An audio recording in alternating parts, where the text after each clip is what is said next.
Hello friends, welcome back to Safe Decode. Today I'm going to teach you a life-saving skill, how to properly use a fire extinguisher using a simple technique. To remember this process easily, you only need to memorize one four-letter code word, PASS, P-A-S-S.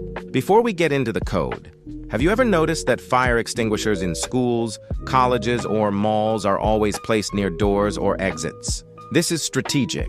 It ensures that when you grab the extinguisher to fight a fire, the exit is behind you. If you turn around and realize the fire is too big or out of control, you can immediately escape to safety instead of getting trapped. Now let's break down the passcode to understand how to operate the device. The first letter P stands for pull. When you pick up an extinguisher, you will see a pin inserted into the handle, which acts as a safety lock. You need to pull this pin out and throw it away. Sometimes there is also a blue plastic seal that you snap off. The second letter A stands for aim. Take the hose pipe and aim it at the fire, but make sure to hold the hose near the nozzle end for better control. The third letter S stands for squeeze. Squeeze the lever or handle firmly with your hand to release the extinguishing agent. Don't just press it partially, squeeze it fully. Finally, the last letter S stands for sweep. Once the agent starts spraying, sweep the hose from side to side to cover the fire. While using this technique, there are two crucial tips to remember for maximum effectiveness. First, always aim at the base of the fire where the fuel is burning, not at the flames at the top. Second, these extinguishers empty very quickly, often in just 45 seconds, so you must act fast.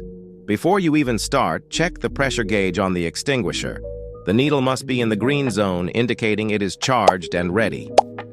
Also, as you approach a fire, try to stay low or crouch down.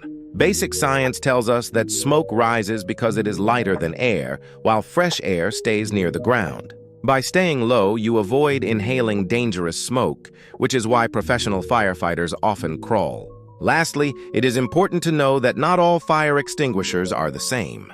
They are labeled as Type A, B, or C, depending on the fire they fight.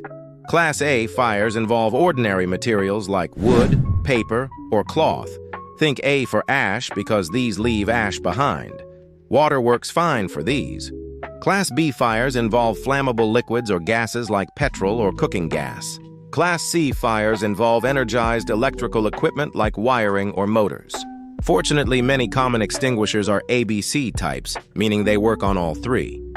I hope this guide helps you feel more confident in using a fire extinguisher. Stay safe and see you in the next video.